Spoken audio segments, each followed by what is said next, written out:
sí. Sí, sí, tal cual. Bueno, yo quisiera entrar en el tema de los medicamentos, que no es un tema menor. Carlos, ¿cómo estás? Bueno. Contanos un poquito, porque más allá de la historia, después vamos a ver unas placas que nos trajo Hernán, Yamil también, que está buenísimo, y bueno, lo tenemos a Marcelo, que es un especialista. Pero contanos, ¿qué encontraste vos cuando llegaste al PAMI? Contale a la gente desde qué año hasta qué año estuviste. Claro. Yo estuve desde que asume el presidente Macri 1 año y medio aproximadamente.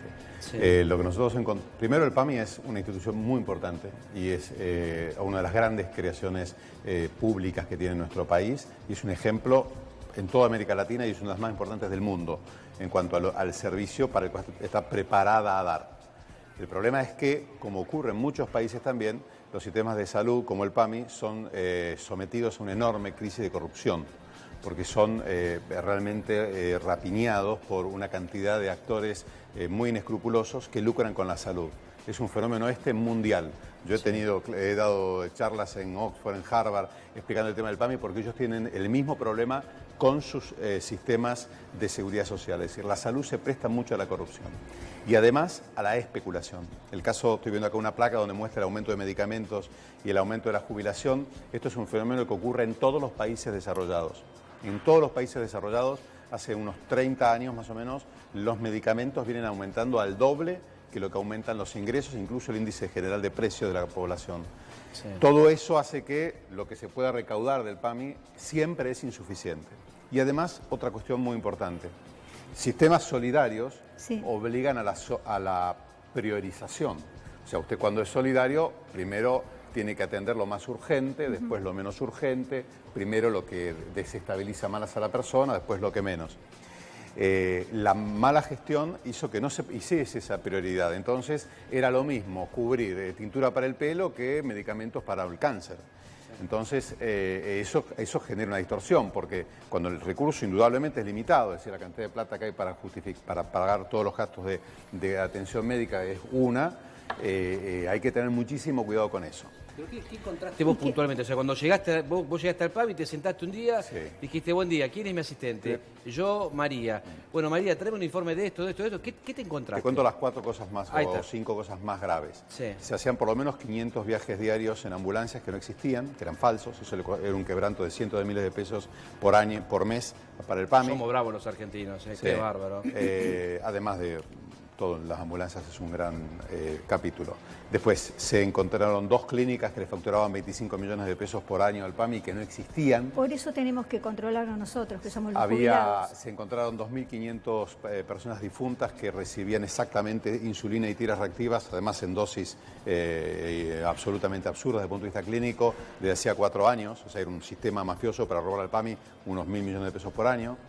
Lo otro que me sorprendió mucho es lo que ocurría con las sillas de ruedas, depósitos enteros, calculamos nosotros entre 15 y 16.000 sillas de ruedas, muchas de ellas en perfecto estado y otras recuperables, y por otro lado una fila de espera enorme. Encontramos una gran distorsión con el tema prótesis, que es otro capítulo siniestro de la historia argentina, porque involucra ya no solo, sino intereses de algunos sectores médicos. Y lo otro muy grave, por ejemplo, encontramos un hotel en Formosa que facturó 5 millones de dólares al PAMI. En teoría el hotel daba asilo a servicios médicos para personas del pueblo Cuom, y nunca había internado a nadie. 5 millones de dólares facturó más que el Hotel Iguazú en las cataratas enfrente. ¿Y no considerás que hubiera sido importante o que sería importante que los jubilados participen del PAMI? Porque eso... Cuento algo que sucedió realmente. Nosotros cuando tuvimos que hacer la licitación del sistema de ambulancias, que era una corrupción en todo el país, hicimos muchísimas reuniones con los jubilados, con varios, ellos están organizados. Esas reuniones se filmaron en su momento incluso, se les proveyó con meses de antelación detalles de cómo iba a ser la licitación, y la licitación después, el día que se hizo la apertura de sobres, se transmitió por YouTube en vivo. Sí. El control de los jubilados es crítico. Lo que hay que entender, que siempre lo he conversado con los jubilados, con los cuales tengo los mejores recuerdos de mi vida profesional, porque me han hecho pasar momentos inolvidables de amor y de cariño, es que esto es extremadamente técnico y muy difícil. Sí. O sea, no se puede improvisar, porque En el mundo entero, para que nos demos una idea, para gestionar un sistema como el PAMI, se hacen convenios con la aviación civil para ver cómo se manejan los protocolos de seguridad, con organismos internacionales para hacer investigaciones muy complejas desde el punto de vista estadístico para recabar la información. Es decir, la institución, un seguro de salud es tan complejo que excede a una persona. Muchos crean, un plan que nosotros estábamos desarrollando y seguramente va a evolucionar en algún momento, hasta un instituto de investigaciones propio. Porque, para que entendamos algo, las instituciones como el PAMI son las instituciones más complejas que se conocen en cantidad de funciones que ejecuta y de variación. Yo recuerdo una reunión con el ministro de Salud del Reino Unido, de Gran Bretaña, y él muestra dos guantes exactamente iguales, de cirugía. Y dice, este guante está comprado en un pueblo del interior de Inglaterra, y este en un hospital en Londres. Y habían 3 veces diferencia de precio entre el mismo guante. Sí. Imaginémonos que si ese problema lo tiene en el Reino Unido, uno de los países, una de las 5 economías más importantes del mundo, y con la historia que tiene el Servicio de Salud Mundial, ¿qué no va a pasar acá, donde yo encontré al frente de medicamentos a una señora que era maestra jardinera con especialización en música infantil y estaba a cargo del 40% de los medicamentos de la Argentina? ¿Qué sentiste? Sí. ¿Me permite que diga algunas cositas? Es interesante el diagnóstico que hace Carlos de lo que encontró. ¿Por qué los actos de corrupción en una obra social tan importante? Imagínate que tiene el tercer presupuesto de la Argentina, después del nacional, de la provincia de Buenos Aires viene del PAMI, o sea que se administran muchos fondos. Ahora, todo eso que se encontró, hoy siguen ocurriendo actos de corrupción. Bueno, hoy salió en La Nación que hay una banda que se llevó... Sigue habiendo, porque no se cambiaron. Cuando llegó Carlos Regazzoni, en lugar de utilizar la planta del personal que tiene experiencia y tiene antecedentes, trajo su propia planta. Eso también sobredimensionó al PAMI, como ocurrió también en otras carteras del Estado. No, pero eso no pasó. Vamos al tema de medicamentos. Y esto no me lo puedes negar, Carlos. Pero lo niego completamente. Lo que dijiste recién, lo niego porque no pasó. Bueno, o sea, ahora hablamos, si querés, de los nombres, tengo lista. Te doy el número, Negame si querés esto. Quitaron 120 medicamentos de la cobertura que no pagaban los adultos mayores como Delicia, que tienen cobertura al 100%. Porque eran un robo y una mentira. Bueno, déjame que yo te escuché atentamente, déjame que yo te diga al menos mi opinión, ¿no es cierto? Porque trajiste el ejemplo de la tintura para el pelo, 120 pero había 119 que no eran tintura para el pelo. Eran otros robos e inventos de laboratorios inescrupulosos. Te doy un ejemplo, simeticona. ¿Vos sabés para qué la simeticona? Para nada sirve. No, sí sirve para sí. No, para los trastornos digestivos, para los gases, no tienen problemas. Sí, soy bioquímico y farmacéutico y puedo opinar. Pero déjame que yo te diga, yo te escuché atentamente. No estoy defendiendo algo, estoy defendiendo drogas que ustedes eliminaron y que son necesarias, son indispensables. Sí, porque se siguen consumiendo. ¿Sabés por qué lo hicieron? ¿Sabés por qué lo hicieron, Carlos? Porque le obligaron a pagar ese 20%. ¿Cómo no voy a saber que lo que hablo si me dedico a esto? El que no sabe fuiste vos porque hiciste un papelón en el PAMI. Le quitaste derechos cuando tenías el tercer presupuesto más importante del país. Eso bueno, entonces no me digas que no sé. En todo caso, decí que no compartís mi punto de vista. No, sí lo sé. En el tema de medicamentos, quitaste principios activos esenciales. Esto te acabo de decir una. Sí, simeticona. No, sí. Totalmente. El calcio para los huesos no es necesario. Quitaste el complejo de vitaminas B. No es necesario. Lo que tenemos que ver, vitaminas B no es necesario, lo que tenemos que hacer, con tranquilidad. Bueno, es una barbaridad lo que dijo. La barbaridad es que no entiendo lo que estás hablando. Carlos, déjame que te haga otra pregunta más.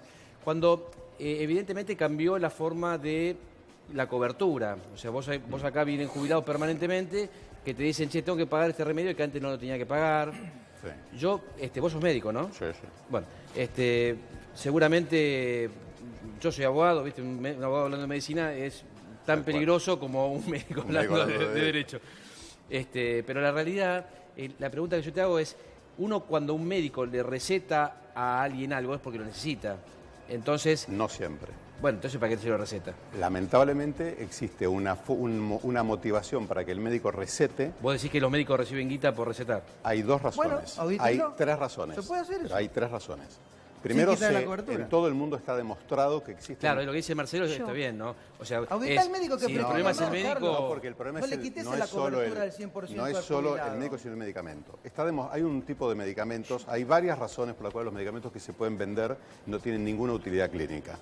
Son medicamentos que tienen actividad placebo, que no han demostrado actividad clínica real, y también hay un fenómeno que se llama medicamentos Me Too, es un tecnicismo, son yo también. Como salió la industria con un remedio, el laboratorio quiere tener algo parecido para la venta.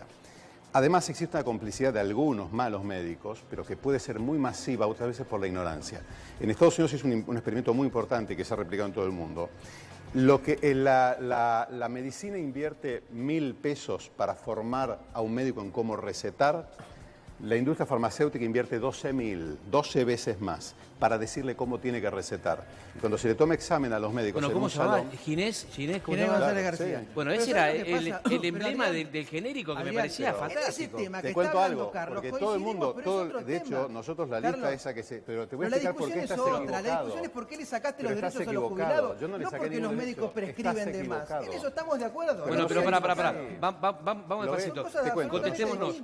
La lista de 126 con asesoría de varias instituciones argentinas y con consultas explícitas a la Academia Nacional de Medicina y a los principales colegios médicos para preguntar algo que nosotros además teníamos la evidencia de... El mundo tiene hoy en día dos sistemas de evidencia médica, uno es americano y otro es británico, que se utilizan en todo el mundo para saber si un medicamento cumple con la función que promete.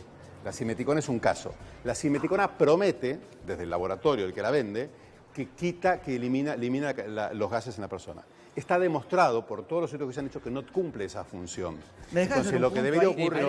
Carlos, ¿sabés qué pasa? Un segundo. Lo que pasa es que también digamos, la clave es que cuando el jubilado va al médico, el médico la receta. Entonces vos decís, che, es verdad, los laboratorios, de alguna manera... Yo no quiero decirlo porque sería bastante suelto decirlo, claro. Pero hay toda una industria, no sé, irrespetuosa hacia el jubilado, sí.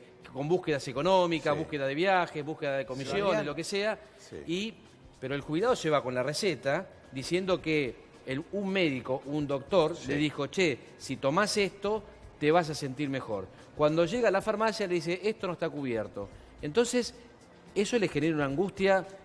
Delicia, sí. Esto le genera una angustia al jubilado. Tremenda. Que dice, che, no puedo comprar el remedio. Pero te cuento, la principal angustia para el jubilado es que el médico, y usted no me negar que ocurre, señora, porque es triste y ocurre, que el médico ni siquiera lo revise, que ni siquiera lo vea, que lo revise por arriba del guardapartes. Pero eso es auditoría. Lo que pasa es que la complejidad que esta... Por suerte no es mi caso. O sea, ¿qué pasa? Que si defiendes la simeticona estás en una posición tan absurda... Perdón.